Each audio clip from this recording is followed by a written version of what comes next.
आज आता गीतेतला हा प्रसिद्ध श्लोक आहे, अंतकालेच मामेव स्मरण मुक्त्वा कलेवरम. सगळं बरोबर आहे. भगवान म्हणतात या प्रयाती मद्भावम मद्भावम याती. साधा श्लोकाचा अर्थ असा आहे, अंतकाळी जो माझं स्मरण करतो तो मला येऊन मिळतो. हा मी कोण? श्रीकृष्ण. तर भगवद्गीतेमध्ये श्रीकृष्ण जेव्हा मी म्हणतो त्यावेळेला तुमचा आमचा मी आणि तो मी निराळा आहे. आजच्या संदर्भामध्ये तो मी म्हणजे आधियज्ञ सांगितलेला, म्हणजे जो साक्षीत्वानं आपल्या देहात आहे तो. हे ध्यानात ठेवलं पाहिजे बरं का, की मी हा काय मी आहे? आपल्यासारखा मी नव्हे. तत्वज्ञान जरी सांगत असला तरी तत्वज्ञ जसा बोलतो तसं नव्हे. हा निराळा आहे, तो परमात्म स्वरूप. मानवी देहामध्ये परमात्म स्वरूप म्हणून जो विलसतो तो हा मी, म्हणजे अधियज्ञ साक्षीत्वान आहे. आणि संबंध विश्वामध्ये जो आहे तो ईश्वर.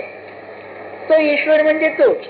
मग विराट म्हणून जे आहे कॉस्मिक, त्याच्या दृष्टीनं श्रीकृष्ण परमात्मा. आणि मानवी देहाच्या दृष्टीने म्हणायचं म्हणजे अधियज्ञ म्हणजे साक्षी. साक्षीत्वाचं दर्शन झालं की ते दर्शन आपोआप आहे, तिथे भेद नाही. ते दृष्टांत देतात की एखादी लाट आलेली आहे, तरंग. तो तरंग वेगळा दिसतो पण पाणीच असतं, पाण्यामधून येतो आणि तो शांत झाला की पाण्यामध्ये जातो. तसा हा अधियज्ञ जो आहे साक्षीपणाने, हा माणसामध्ये निराळा वाटतो पण नाही, पण तो परमात्मा स्वरूपाचा आहे. आता प्रश्न असा, अंतकाळाचं महत्व काय आहे? तर तुमच्या बुद्धीला जरा मी ताण देणार आहे. मृत्यूचं एक तत्वज्ञान आहे, आपल्याला कल्पना नाही. आणि सहज सांगायचं म्हणजे मोठे मोठे तत्वज्ञ, भारतीय साधू संत तर जाऊच द्या हो, सगळे मृत्यूचा विचार केल्याशिवाय तत्वज्ञान पूर्ण झालं म्हणतच नाही. आता माझं ते मागचं खरकट ज्ञान पुढे येते, त्याला मी काय करू? प्लेटो काय म्हणाला? What is philosophy? Philosophy is meditation on death. अरे मृत्यूवर विचार करणं म्हणजे तत्वज्ञान. हा जगातला A1 असा तत्वज्ञ सांगतो आहे. दुसरी गोष्ट अशी आहे, एक मोठा गणिती तत्वज्ञ तो काय म्हणतो, जगात सगळं अशाश्वत आहे, पण जर काही होणारीच गोष्ट असेल तर ती मृत्यू आहे. The greatest fact of life is the fact of death.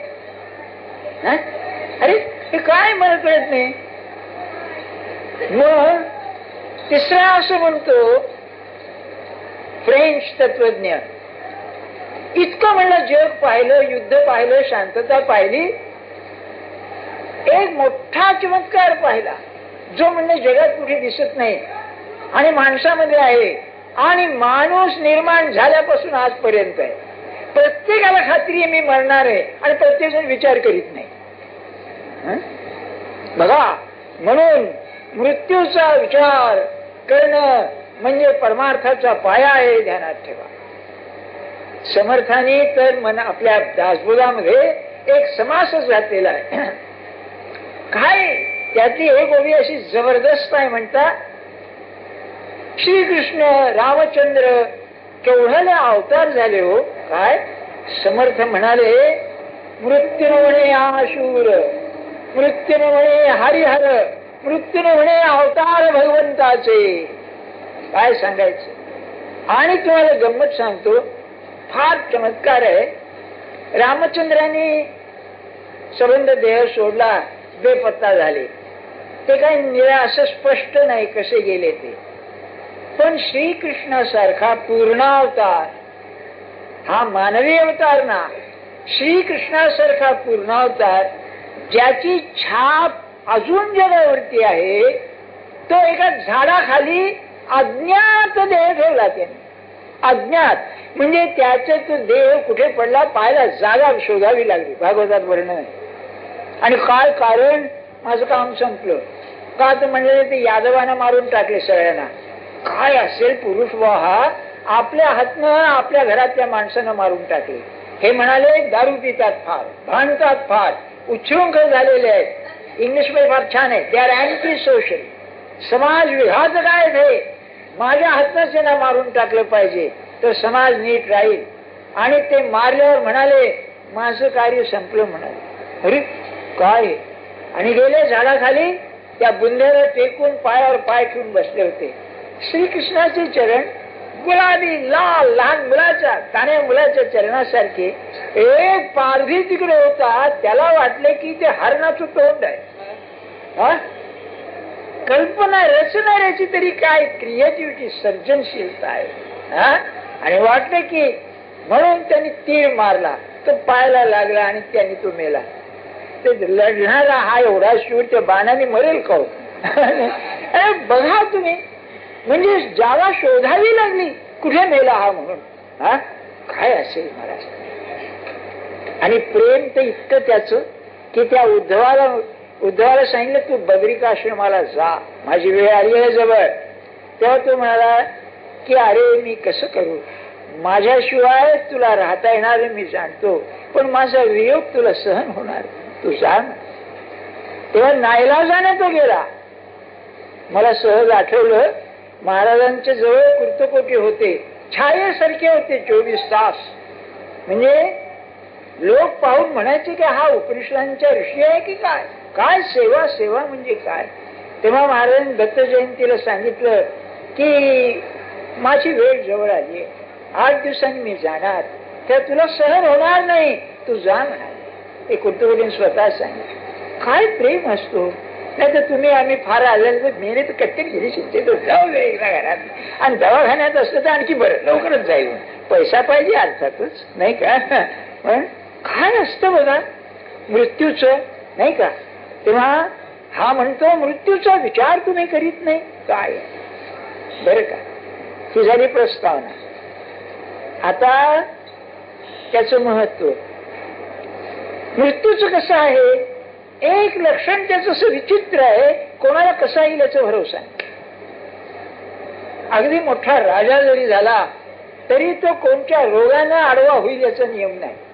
बर, अरे राजा झाले तरी काय झालं, त्यातल्या जर अपंग करणारच झालं तर काही विचारू नका, त्याची शानच सगळी जाते. कुणी वेडा होतो, कुणी आंधळा होतो, कुणी परस्वाधीन होतो, कुणी ऍक्सिडेंटने जातो. काय सांगावं मला सांगा. प्रकारचे मृत्यू पाहिल्यानंतर असं वाटतं की हा खेळ की काय भगवंताच्या घरी. नाही का, म्हणजे असं सांगता येत नाही. पहिली गोष्ट. दुसरी गोष्ट अशी आहे की मृत्यू म्हणला की माणसाला स्वाभाविक भय वाटत. अलीकडच्या काळामध्ये जे जगातले विचारवंत होऊन गेले त्यामध्ये कृष्णमूर्तींचा नंबर आहे, तुम्हाला माहितीच आहे. त्यांच्या वाङ्मयामध्ये भीती आणि मृत्यू याबद्दल कितीतरी वर्णन आहे सारखं. बरं का, मृत्यू आणि भय. आणि मृत्यूचं भय ज्याला वाटत नाही तो सत्पुरुष तरी असला पाहिजे, नाही तो वेडा तरी असला पाहिजे. हो, हे जे मोठे मोठे, आता तो भगतसिंग होता, सावरकर होते, काय महत्व हो यांना, मृत्यूचं भय नाही. येऊ दे मृत्यू, मृत्यू काय आहे येऊ दे ना. आणि दुसरे संत, संतांची गोष्ट सोडून द्या, हे काय मरूनच जगतात. पण सामान्य माणसामध्ये भगवंताच्या उपासनेनं मृत्यूला तोंड द्यायला शिकणं याचं नाव परमार्थ आहे. येऊ दे ना, तुझी इच्छा. मी सांगतो आपल्याला, मी माणूस असं पाहिला, भाऊसाहेबांचं वय असं 90 वर्षाचं वय. भाऊसाहेब म्हणले तुम्हाला मरणाची भीती वाटत नाही का.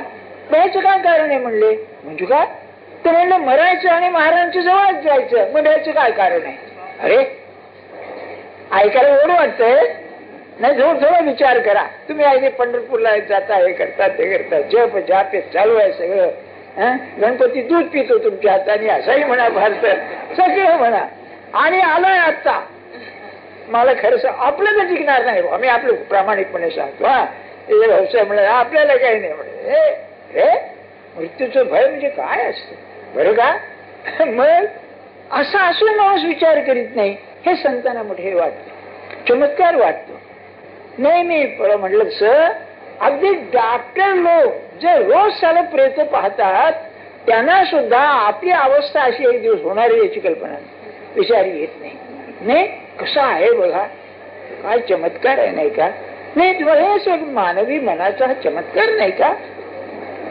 आता मृत्यूची व्याख्या मी सांगितलं थोडंसं डोक्याला तर. मृत्यूची व्याख्या पहिली गोष्ट अशी ध्यानात ठेवा आपण की मृत्यू हा शब्द संबंधित शब्द आहे. जन्म आणि मृत्यू, जनन आणि मरण, नुसतं मरण नाही. जन्म आहे तो मृत्यू ना, और जन्मच नाही तर मृत्यू कसं येईल.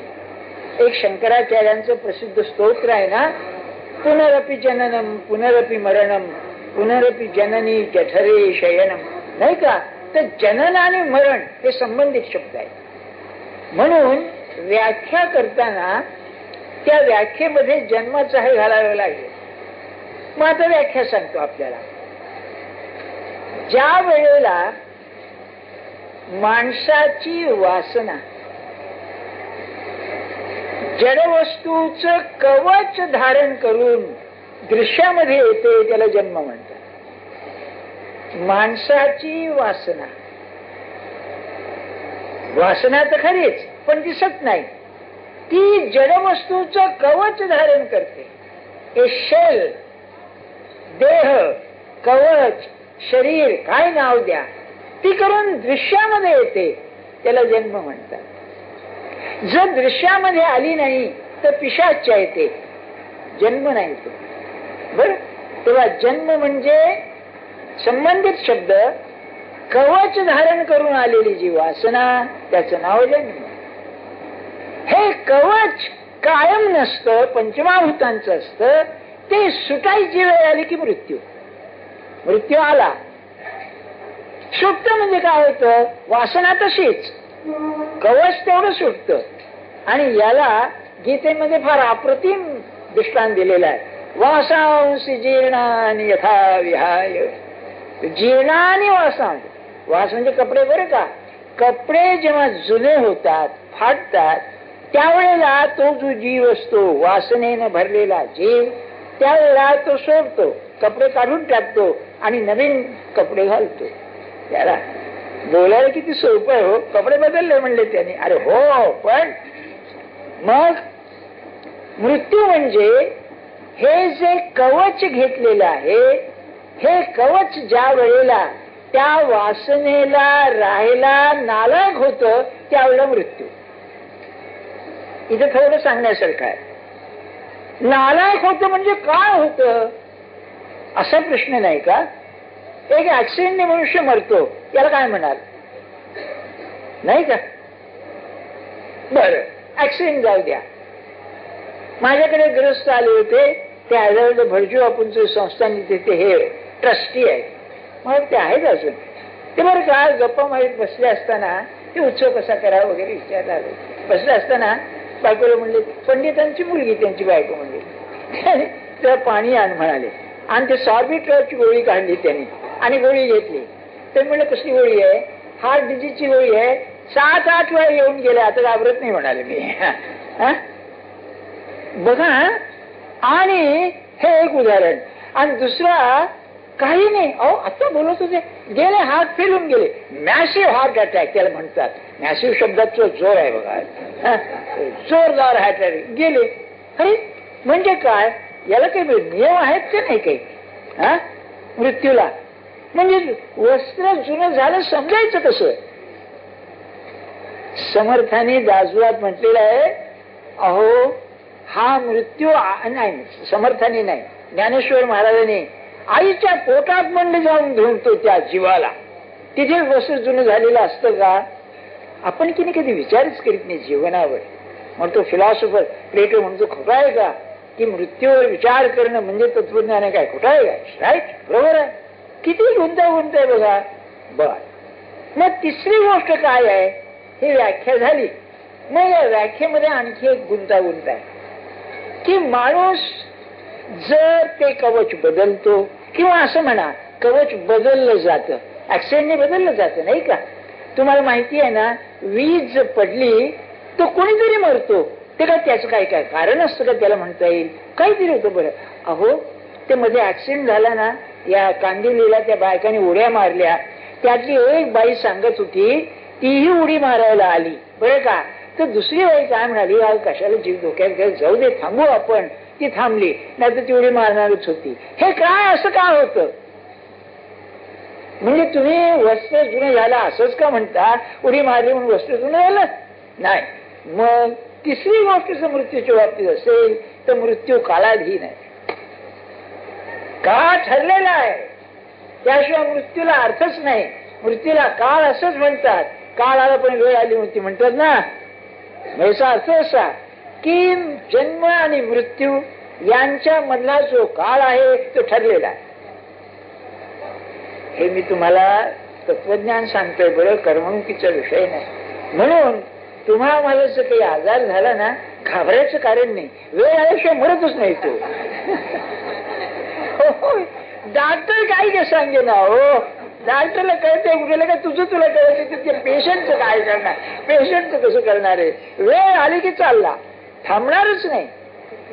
म्हणून सत्पुरुषाचं महत्व काय? अरे काय सांगू तुम्हाला, असं आहे, आमच्या इकडे मोगराईमध्ये एका खेडेगावात एक ग्रस्त होते, पंढरीचे वारकरी, रोज सकाळी ज्ञानेश्वरी सांगत गावातल्या लोकांना. त्यांचा मुलगा पुण्याला इंजिनिअरिंग कॉलेजमध्ये होता. तेव्हा आज सकाळी ज्ञानेश्वरी झाली आणि म्हणाले उद्या आम्ही जाणार. म्हणाले, हा अहो जाणार, मला नेणार नव्हे. काय सामित्व आहे सत्पुरुषाचं बघा. तेव्हा लोक हादरले. हो, तेव्हा लोक काय म्हणाले, तो तुमचा मुलगा तिकडे ते आम्ही दार करतो, तू येऊ दे. बरं म्हणाले. हा खेळ मृत्यू म्हणजे त्यांना. म्हणून मृत्यूची जी कालाची छाप आहे त्याच्यातून सुटायला जर मार्ग असेल तर भगवंताला घट्ट धरणं हाच आहे. हो, त्याची इच्छा असली तो मला नेईल. हा काळ काय करतो मला? उपनिषदामध्ये जे कठोपनिषद म्हणून आहे त्यामध्ये अर्ध उपनिषद त्या नचिकेताच आहे आणि त्याचं असंच आहे, ते बाप रागावला त्याच्यावर वगैरे वगैरे. मग तो यमराजाकडे गेला आणि तिथे यमराजाला म्हणाला की मला मृत्यूचं रहस्य सांग. तो म्हणाला तुला राज्य देतो, तुला बायका देतो, पैसा देतो, काय नको, मृत्यूचं रहस्य मला सांग. विवेकानंदांना ते अतिशय आवडत असे आणि गीतेतले पुष्कळसे श्लोक कठोपनिषदातून घेतलेले आहे. ध्यानात ठेवा. आपण सांगण्याचा हेतू काय आपल्याला, तिसरी जर गोष्ट असेल तर जन्म आणि मृत्यू यांच्यामधला जो काल आहे तो ठरलेला आहे. हे व्याख्या झाली. आता प्रश्न असा पुढचा, या मृत्यूचा स्वभाव काय आहे? मग त्याला 3 अंग आहेत. पहिलं ज्ञानांग आहे, दुसरं ईश्वरांग आहे आणि तिसरं व्यवहारांग आहे. बरं का? अंग म्हणजे कशा कशा रूपाने येतं. तर ज्ञानांग, मृत्यू होतो म्हणजे काय होतं? आपण ज्याला जिवंतपण समजतो ते अंतर्धान पावतो. ज्याला जिवंतपण म्हणतो ते अंतर्धान नाहीसं होत नाही. अहो, डॉक्टर लोक असं सांगतात की मनुष्य मेला तर मेंदू त्याच्या कामातून जातो, शरीराच्या पेशी काही काळ जिवंत राहतात, हाडं सुद्धा काही वेळ जिवंत राहतात, म्हणजे त्याला त्याच्यामध्ये जेव्हा जिवंतपणा राहतं असं म्हणतो. इतकंच नव्हे, काही वेळेला असं होतं की एखादा मेलेला म्हणजे हार्ट फेल झालेला मनुष्य, त्याला तुम्ही ते मसाज बिसाज केलं तर तो पुन्हा जिवंत होतो. आता परवा यांचे कुटुंब गेलं तेव्हा ते अहो त्याला ते हे करा, रिवायवल म्हणजे श्वास घ्या, घ्या, काही नाही ते झालं. बरं, पण काय योग बघा कसं कुठे मनुष्य जातो. मग पहिली जो गोष्ट ज्ञानाची असेल तर मृत्यूची वेळ ठरलेली, जागा ठरलेली, शुश्रूषा काय व्हायची ते ठरलेली, माणसं जवळ कोण असावं ते ठरलेलं. परवा असं एक उदाहरण घडलं की येथे येणारे गृहस्थ आले, त्यांचा मुलगा आला भेटायला म्हणून आदल्या दिवशी, आणि दुसऱ्या दिवशी सकाळी भेटायला जाऊ त्याला बरं नव्हतं आणि सकाळीच गेले. म्हणजे मरायच्या वेळेला जवळ कोण असावं आपल्या हातात नाही. बरं का? मग कुठे होणार, केव्हा होणार, कसा होणार हे सगळं ठरलेलं. हे ज्ञानांग लक्षात ठेवले पाहिजे. आपलं कुठे होणार आहे कोणा ठेव. काही लोक रस्त्यातच जातात. असं सालार जंग होता तो पाखाण्यातच मेला. पाखाना म्हणजे संडास, बरोबर. हो, पाखाना शब्द समजायचा नाही, रेल्वेमध्ये असतं पाखाना म्हणून, बरं. हा, पाखाण्यातच गेला. काय मला सांगा, एवढा मोठा सर सालार जंगची काय मोठंच प्रकरण होतं त्यावेळेला. का योग बघा, नाही का. मग तसं तुमचा आमचा योग दवाखान्यात असलं तर त्या दवाखान्यात जाणार, तो डॉक्टर भेटणार, वेळेवर येणार येणार नाही ते ठरलेलं असतं. कोण जवळ असायचं, काय व्हायचं, कसं व्हायचं ठरलेलं. बरं, पुष्कळ वेळा चुकीचं औषध दिल्याने जातो आणि ते ठरलेलं असते. तसंच ते हे ध्यानात ठेवावं. हे पहिलं ज्ञानांग. काय, कुठे व्हायचा, केव्हा व्हायचा, कसा व्हायचा हे लक्षात ठेवा. दुसरं ज्ञानांग असेल तर मृत्यूच्या वेळी संबंध जीवनाचं चित्र डोळ्यासमोर येतं. राधाकृष्णांनी फार सुरेख शब्द वापरला, रेझ्युमी. रेझ्युमी म्हणजे समरी. आपण जे जीवन जगलो ना ते सारांश रूपानं समोर येतं.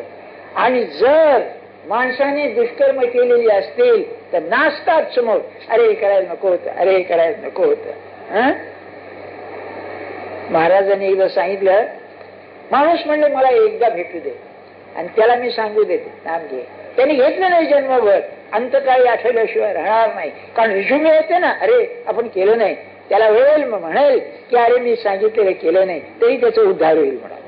हो, अंतकाळ साधन म्हणजे हे सत्पुरुषाजवळ जे सामर्थ्य असतं ते हे असतं. त्यावेळेला मनुष्य लाचार होतो. काय होतं त्याच की नाही, त्या प्राण सुटायला लागला ना म्हणजे त्याला खट खट खट आवाज येतो, त्याला कळतो आणि त्याला ते सहन होत नाही. प्राण जायला लागलं, बाहेर येणारा, बरं का. त्यावेळेला तो असा निर्बल होतो, हातबल होतो.